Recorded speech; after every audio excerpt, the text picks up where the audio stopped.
Assalamualaikum warahmatullahi wabarakatuh. Sahabat Murojaah Channel yang dimuliakan oleh Allah. Banyak orang yang sangat menyukai candaan atau humor saat berbincang-bincang dengan seseorang. Tertawa bisa meledak dengan tiba-tiba.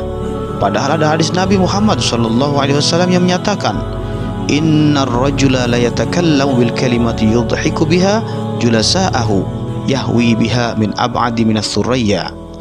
Yang artinya, sesungguhnya seseorang yang berbicara dengan perkataan yang bisa memancing gelak tawa hadirin, ia akan masuk ke jurang neraka dengan posisi paling jauh dari titik suraya. Musnad Ahmad 2990.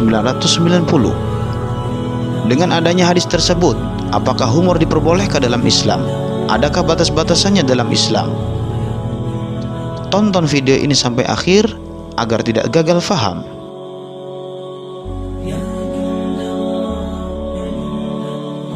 Dalam kitab Hilyatul Aulia wa Tabaqatul Asfiya, Syekh Abu Nu'aim Ahmad Al-Asfihani menyatakan bahwa hadis ini adalah hadis gharib. Hadis tersebut hanya diriwayatkan oleh Sofwan Az-Zubair bin Sa'id Al-Hashimi. Hadis gharib lain yang diriwayatkan oleh Abu Hurairah menceritakan sebuah hadis yang panjang, diantaranya sabda Rasulullah SAW, "Wala yuksiridh dhahika fa inna kathratadh dhahiki tumitul qalba." Janganlah kamu memperbanyak tertawa, sesungguhnya tertawa yang banyak dapat mematikan hati. Sunan At-Tirmidzi 2305. Wailul lilladzi yuhadditsu fayakdzibu liyudhika bihil qaum wailul lahu. Artinya, celaka bagi orang yang berbicara kemudian dia berbohong supaya bisa membuat tertawa masyarakat. Celaka baginya, celaka baginya. Hadis riwayat Ahmad, Abu Dawud, At-Tirmidzi dan Hakim. Dengan adanya hadis-hadis di atas, apakah kita harus selalu serius setiap saat?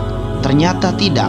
Dalam kitab Ihya Ulumuddin, Imam Al-Ghazali menceritakan banyak riwayat bahwa Nabi terkadang juga melempar guyonan kepada orang di sekitarnya. Di antaranya sebuah kisah yang diceritakan oleh Zaid bin Aslam. Suatu saat, baginda Nabi disuani Ummu Aiman. "Ya Rasulullah, suami saya mengundang Anda untuk datang ke rumah kami," kata Ummu Aiman.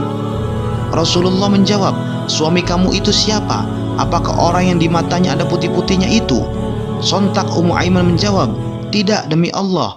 Nabi berseleroh, "Tidak, suami kamu itu yang matanya ada putih-putihnya itu kan?"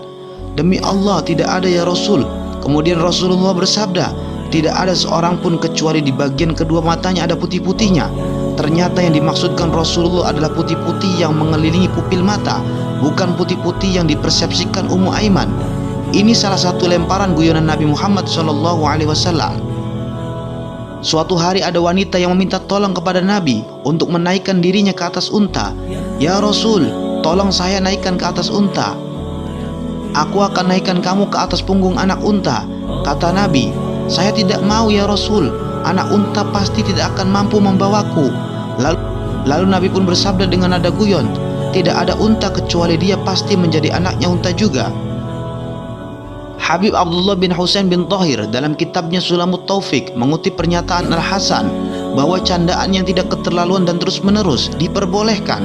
Candaan dianggap baik dan sebagai media relaksasi dari ketegangan, asalkan tidak sampai berlebihan. Terlalu banyak tertawa bisa menyebabkan hati keras. Wa qala al-Hasanu anna minal khiyanati an tuhditsa bi sirri akhika wa kal mazahi idza kana mufritan wa mudawaman. Amma al-mudawamatu fali annahu ishtighalan bil la'bi wal hazli fihi wa amma al-iftiratu fihi fali annahu yurathu kathratu ad-dhahiki wa kathratu ad-dhahiki tumitul qalbi wa tasqutul muhabatu wa amma idza kana al-mazahu matayabatan wa fihi imbisatu wa tayyibu qalbin falam yunahhi anhu. Artinya, Al-Hasan berkata, sesungguhnya yang termasuk berkhianat adalah jika kamu menceritakan rahasia teman kamu, juga seperti guyonan yang keterlaluan dan terus-menerus. Candaan yang terus-menerus dapat menyibukkan seseorang pada permainan dan canda gurau. Candaan yang keterlaluan bisa menyebabkan banyak tertawa. Banyak tertawa bisa mematikan hati, menghilangkan kewibawahan. Jika guyon itu baik, ada unsur menggembirakan dan merelaksasi hati, maka tidak dilarang. Habib Abdullah bin Husain bin Thahir, Sulamut Taufik, halaman 69. Demikian pula dikatakan Imam Nawawi dalam kitab Al-Adhkar An-Nawawi, guyonan diperbolehkan selama tidak keterlaluan dan tidak terus-menerus. karena guyonan yang kelewat batas berpotensi menghabiskan waktu untuk menyakiti orang lain, mengakibatkan kedengkian dan hilangnya kewibawahan. Jika guyonan sekali dilakukan untuk kemaslahatan, membuat nyaman lawan bicara, tentu tidak ada larangan sama sekali, bahkan malah seperti ini disunahkan. Menurut Kiai Haji Bahauddin Nur Salim atau disapa dengan Gus Baha, guyonan adalah perkara baik dalam rangka bersyukur atas luasnya rahmat Allah yang diturunkan kepada kita, sehingga kita perlu menikmatinya dengan sebuah kebahagiaan. Jangan sampai kita bersedih atas garis-garis takdir yang telah ditentukan oleh Allah kepada kita, sehingga membuat kita tidak terima takdir. Kebahagiaan tersebut diperintahkan sesuai dengan ayat, "Qul bi fadlillahi wa bi rahmatihi fabidzalika falyafrahu huwa khairum mimma yajma'un." Katakanlah, dengan karunia Allah dan rahmatnya, hendaklah dengan itu mereka bergembira.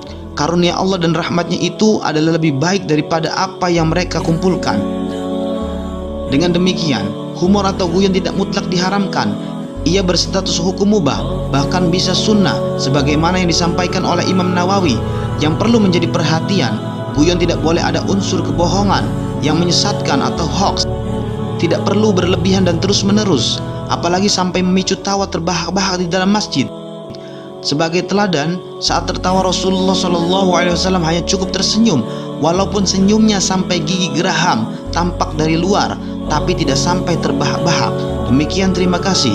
Wassalamualaikum warahmatullahi wabarakatuh.